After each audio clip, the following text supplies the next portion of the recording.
This episode is sponsored by our good friends at IN GIJoe Accessories, the best figure stands for iconic G.I. Joe, Star Wars, as well as modern action figures.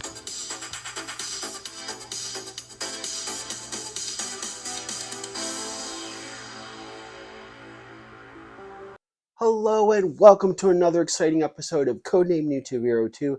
Hi, I'm your presenter, Shabu Are You. Now, the next figure and character we're going to take a look at is really interesting in the sense that I call him a tweener. A tweener meaning that both old school fans, like the guys like HCC and myself that prefer the 1982 to probably about 1989, where there was an emphasis on grounded military, versus the millennial G.I. Joe fans, which is probably about 1990 to 1994. Now, this character was an unusual offering in the sense that he came in the 90s era. He didn't have any gimmicks, no spring-loaded action, and he quickly rose to become a fan favorite regardless what scale on the spectrum you were at. The other thing about this character is when we dive into his file card, is he a G.I. Joe member or is he on loan? So that's the whole thing that is kind of vague, and frankly, it's up to you as the fan to determine your interpretation of the character. I think we have enough evidence from the comics and also from the Deke, which he was mostly showcased in the Deke series. He did not make, obviously, the Sunbow era, but he was shown as a full member of the G.I. Joe. And I'm talking about none other than Big Ben. Now, this is supposedly a Walmart exclusive. They do offer it on Hasbro Pulse, but as all you guys know, how pain in the ass to get things from Hasbro Pulse. Plus the shipping, it's like $8 alone. I'm going to give a quick tip here. I found out that if you're an Amazon Prime member, it's kind of best to use that versus going through Hasbro Pulse because you save on shipping. So right off the bat, you are getting the same thing, but you're saving on shipping. So that's a little bit of a tip. The other thing I'm going to include in this segment, the intro, is that I did get it up, I've said it in my other videos, but I finally got a response from Emily. It was very sad. So I'm going to devote an episode, or I'm going to talk about this whole dealings. But in the meantime, I think collectively as a fan base, we need to politely request that maybe Emily go to Mighty Morphin Power Rangers or something where she's more happy and comfortable with it versus the G.I. Joe scene, which it seems like she is really struggling.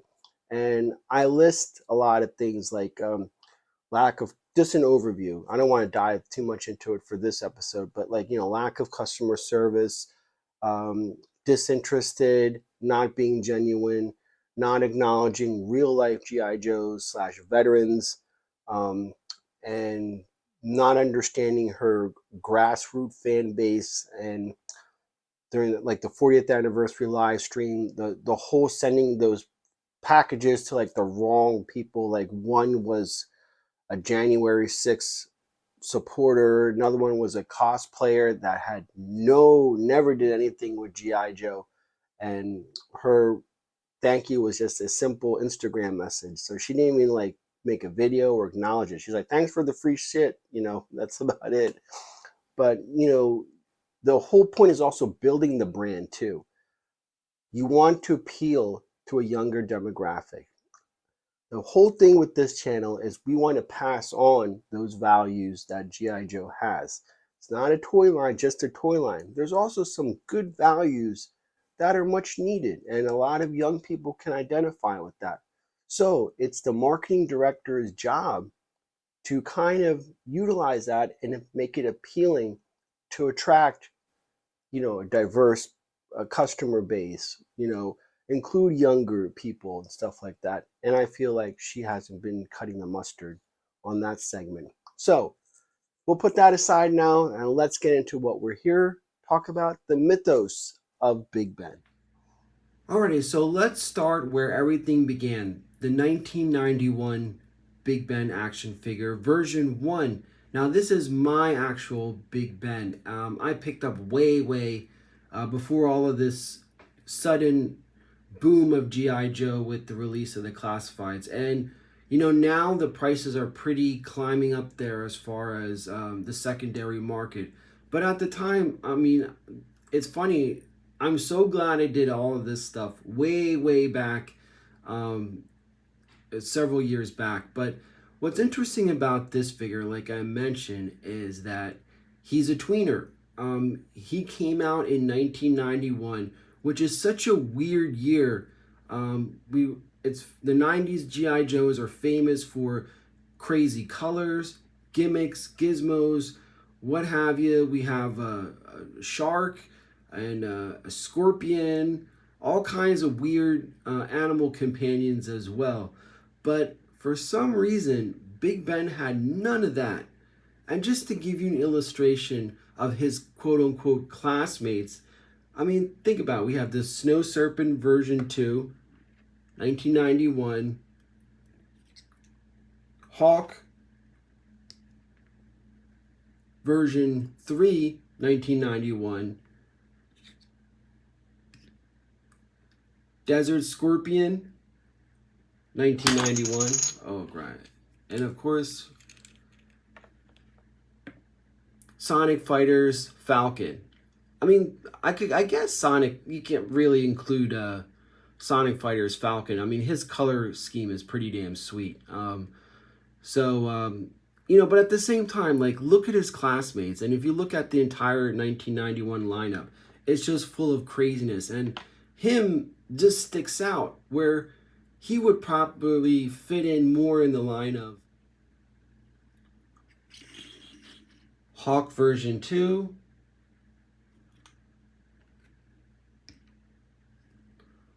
Falcon version 1, and Footloose, just to give an example. Like, he fits more in with these guys than with his 1991 classmates. I just wanted to point that out using the other versions of some like Falcon and Hawk as well. So he looks perfect with this unit right here, where the other ones he sticks out like a sore thumb. So going back to Big Ben, you know, what's interesting is the amount of detailing that went into him. For example, all right, so he's dressed up supposedly as an SAS trooper. And to be honest with you, like, SAS troopers don't dress up like this. Is this an homage to Falcon War? Probably, because he's cold weather. But another thing that always gets omitted, if I could zoom in right there, is if you see the side right there, that's where his microphone is. That little black thing that is kind of hidden away with this camo. He actually has a microphone right there that's kind of molded in there. And it's kind of tough to see with his camouflage there. And I love the gun belt. The ammo belt is so finely detailed. And if you see, it has the gold caps to it along with the black for the actual the ammo belt itself. It is wonderful. And what's interesting is his version 2 doesn't have that much detail. Like, that is omitted, and I'll show that a little bit later. But his version 2 is omitted. And of course, his gun is an actual British L7A2. So this is an actual weapon. I don't think it's this big. I'm missing the bipod, so that's another thing that is easily lost besides the grenades. But let's take a look at his backpack, which I think it's kind of oversized. So unless you have a nice stand like I do and he's positioned properly, if his legs are, and a lot of figures are like that, if his legs are a little bit loose, this guy is falling over for sure. That is a definite certain. but you have a fold-in shovel here. You have additional details of grenades, as well as ropes down here. This backpack is huge, and I cannot overstate that you have a knapsack up there, and the amount of detailing on this is absolutely exquisite. I love this backpack. It's a pain in the ass because it's basically almost as big as the Sonic Fighters, that voice thing, that gimmick that they had. I mean, this thing is gargantuan, but it is so beautiful. You just have to make sure like the knees are nice, because if they're, like I said, I've seen so many of them that are loose and they just fall over like timber.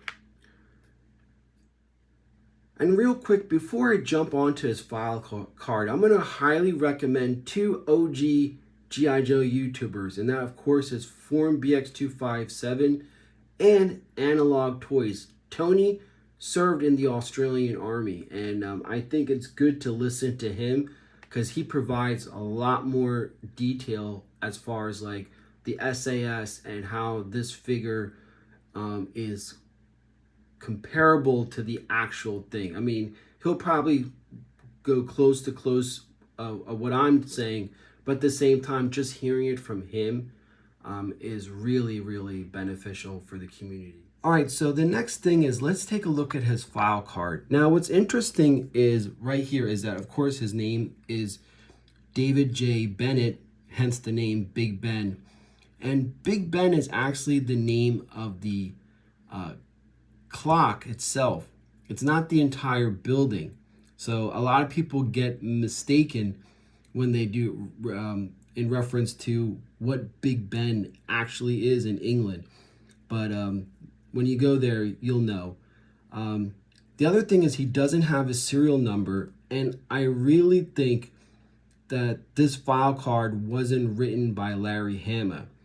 Now, the other interesting is his status.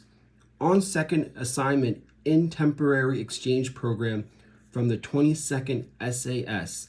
Now, the 22nd SAS has a huge historical significance. They were the ones that were involved in the Iran hostage situation. So if you watch that movie Argo with Ben Affleck, it kind of, you'll see that they played a major role in the freeing of the hostages in Iran. So that's an actual unit. So that's amazing right there. And like I said, temporary exchange program. Is he part of GIJoe? Is he a liaison?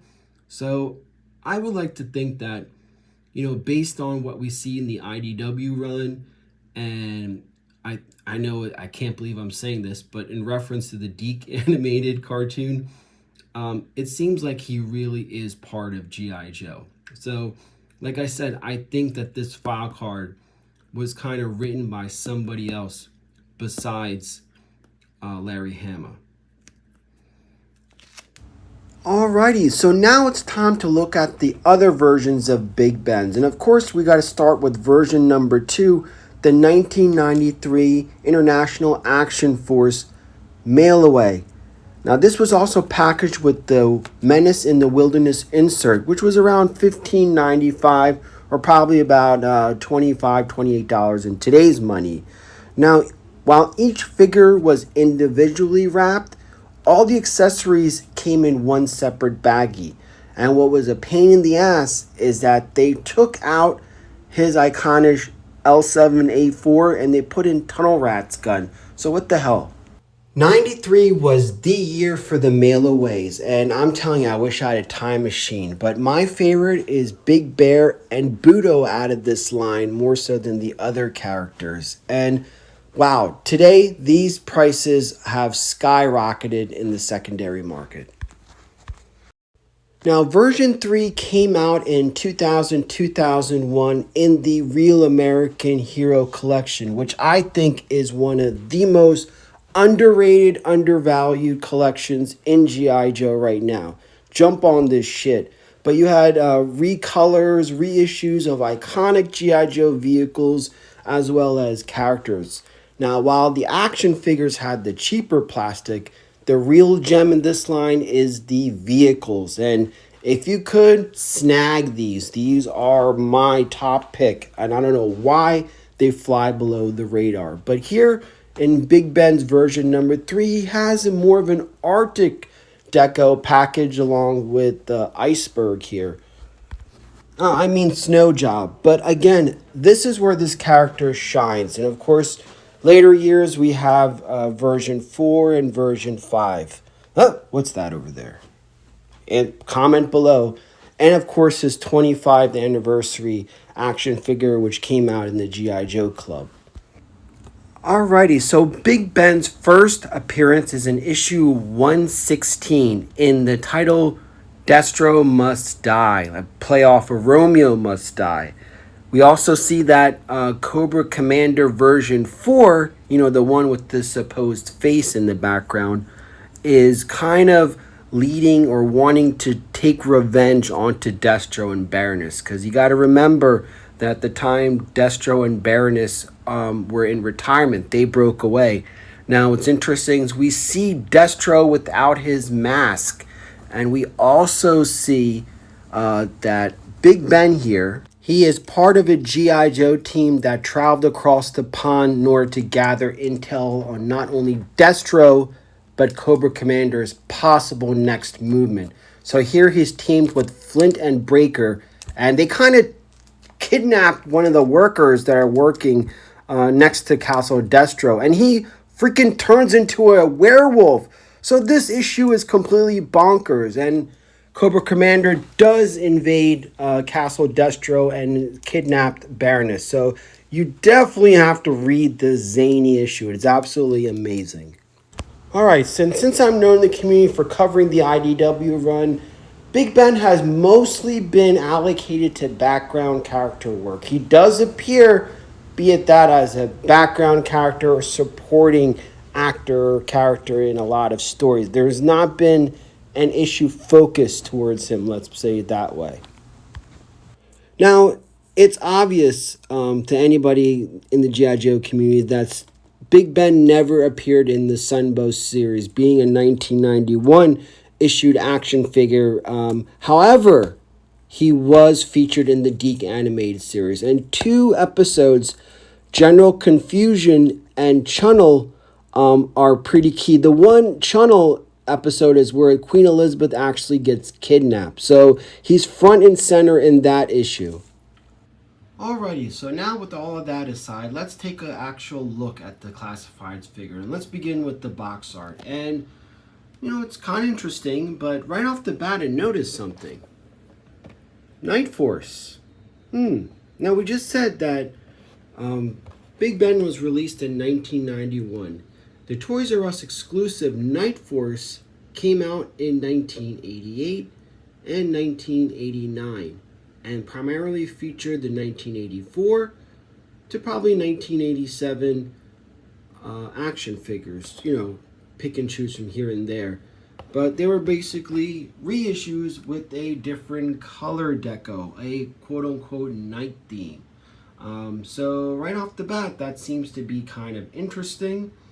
But, I digress. So we had the same windowless box art, number 77. Again, 77, a great year for Star Wars fans. The first Star Wars came out in 1977. And also it is my birth year. So 1977, an excellent year and an excellent number. So I like that right off the bat. And the box art is pretty nice. I enjoyed this. I think it shows, Big Ben, what he would really look like, gritty, down and dirty, ready for action, I think that's pretty cool. And in the back, we have the dimensions as far as a little bit of a side shot of his patches. We have the Union Jack and another of a Griffin indicating his SAS unit number 22. But pretty much you have the measurements in inches and millimeters because this is a universal package. It goes out to all over the world, not just the United States, so you have to include both units of measure. All right, so let's open it and take a look at the accessories for Big Ben. Alrighty, so now let's take a look at his accessories now that he is all unboxed. And once again, I'd like to thank our sponsor, Ian's Display Stands, the best figure stands for iconic Star Wars and G.I. Joe, as well as modern classifieds, Black Series, and Marvel Legends. I've been dealing with Ian since the start, and it's amazing. The guy who lives 2 towns over is a preferred Star Wars vendor who gets spot at each celebration. Ian is absolutely amazing, and his product is absolutely amazing as well. And examples right here, you got the retro Big Ben that I'm using Ian's display stand, as well as the classified stands. And the best thing is their circumference of each single one. So you're actually minimizing your space for displays on shelves. And also with the clear, you could get a black one, but the clear one's good for people that do the photos and stuff like that. So make sure you click on the link and place an order with Ian's Displays. You're keeping your dollars right here in America, not some Chinese company. So I strongly encourage to support Ian, and I think he's just phenomenal. So anyway, let's go back to this. Now, I mentioned about the Black Series. That's my problem. There is nothing about NIGHTFORCE, about this particular classifieds. He's mimicking or mirroring the 1991. So where is the Black NIGHTFORCE? I got Black Series in my head and all these things. I'm sorry about that. What is the NIGHTFORCE element of this action figure? That's the question. I do not understand that. So that's a big miss here. And the second big miss is, where is his backpack? I just went about raving about how awesome the 1991 black backpack is, and for some reason, this is one of the rare G.I. Joe classifieds that does not have a backpack. So, wow, that is another miss. The other thing is, all right, so let's take a look at what he came with. I'm going to start off with the gas mask. Now, what's funny is, being a fan of G.I. Joe, you sometimes could go down a rabbit hole, and the astonishment is the evolution of the gas mask from World War I to the present day. It is absolutely amazing, and that's part of being a fan of G.I. Joe. Besides the diversity aspect of it, you kind of get to learn about the evolution of certain weapons, accessories, and so on and so forth. Now, I'm not going to dive into, what this is, what exactly, because there is a actual model number associated with this particular gas mask. Probably, I would think that our good friend AnalogToys would probably be better suited for that. But the question is, does SAS troopers issue this particular gas mask? But at the same time, it's kind of cool to have. Now, I will not put this on my Big Ben, but where this comes in is with you customizer guys. I see this as a nice headpiece for a customized action figure. So we'll put that aside. The other thing I want to put out is his actual L7A4. And what's cool is the buy stock here. It's actually molded onto the gun. So that's a nice feature, where you see in my 1991, that piece is missing, and it's often missing with these 1991 figures. So the fact that they're able to mold that right into the gun is absolutely amazing. And this is a wonderful job. I think to scale, this is better than the 1991. The 1991, that is really big. I think this one is more an accurate representation to the scale of the person to scale of the weapons than the 1991. So this is an excellent job. Again, a far cry from the initial waves of the classified figures. Now we're getting real weapons. And but I still contact our good friend TGC Customs for a lot of those. The mirror that of the retro, the 1982 to 94. Some figures still need to get you need to call these 3D printing guys to get a more accurate weapon. But in this case, this is spot on. So this is absolutely amazing. And we'll put that right here. Oh, and I also forgot the magazine is included. It kind of snaps onto the side. There we go. So that's there. Now, the other thing is there's a lot of pieces with these newer updated versions of classifieds where there's a potential to lose shit. And I see that. Here we have his automatic assault rifle. We have the magazine, as well as the silencers for the semi-automatic Uzi right there. That's pretty cool, and that will fit on his side piece. So my recommendation with all of these classifieds, these extra pieces, is a lot of you guys still have the 3/3/4 inch little plastic containers. I think these have another use of putting in your accessories, and you could label them as well. So this way, you're less likely to lose accessories and extra pieces that you don't incorporate into your display. So that's another top tip for you guys to keep out there. And let's get him all decked up and get a final look at Big Ben. All right, so now we have Big Ben all outfitted up. And the other thing I want to point out is he's missing a survival knife. Now, what SAS or special unit trooper does not have a survival knife? And I am so surprised that is not included. So I guess one of the other classifieds that has a spare survival knife, I'm going to have to incorporate that, because there seems to be a slot for it. My voice kind of went weird there. But anyway, there seems to be a slot, but yet that has been omitted in the offering. So that's a big miss right there as well. So not actually being a Black Series, not having a backpack, and not having a survival knife. Those are three misses with this figure. But let's take a look at the face. Yeah, it's kind of like a scowl to him, which is, kind of cool.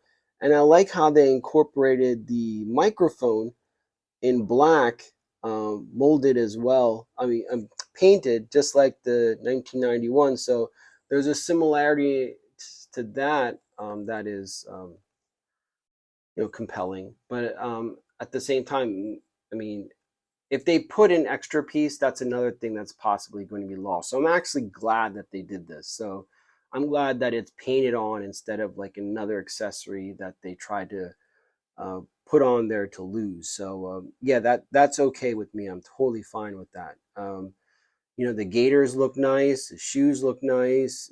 This looks nice. It has a lot of things that I like, but those three things really hurt this figure. And also, I think his ammo belt, I don't know. I think maybe I like the 1991 figure a lot. And I know it's, with these classifieds, I know they're trying to pay homage to that and draw comparisons to it, but again, this one still wins. And again, but I'm more of an O-ring kid. Like, my regulars know that when I first heard of the 6-inch G.I. Joe figures, I was like, Star Wars Black Series. It took me a while to accept this and appreciate it for what it is, but this is what I grew up with. This is what I love, the O-rings I'm talking about. And they are still a reflection of not only my youth, but a time period of when, Hasbro was like firing on all cylinders. And this is the best. It's like Star Wars. Star Wars, what I don't think modern Star Wars fans understand is that it's a snapshot of a particular time. like 1977, 1981, 1983. That is like those three movies, they hold special meanings because of the time they took place and what technologies they had and how the human mind and spirit were able to overcome those limitations and still deliver an astonishing story. So with that frame of mind, that's why I have a reverence for the old O-ring figures over the classifieds, if that makes sense. But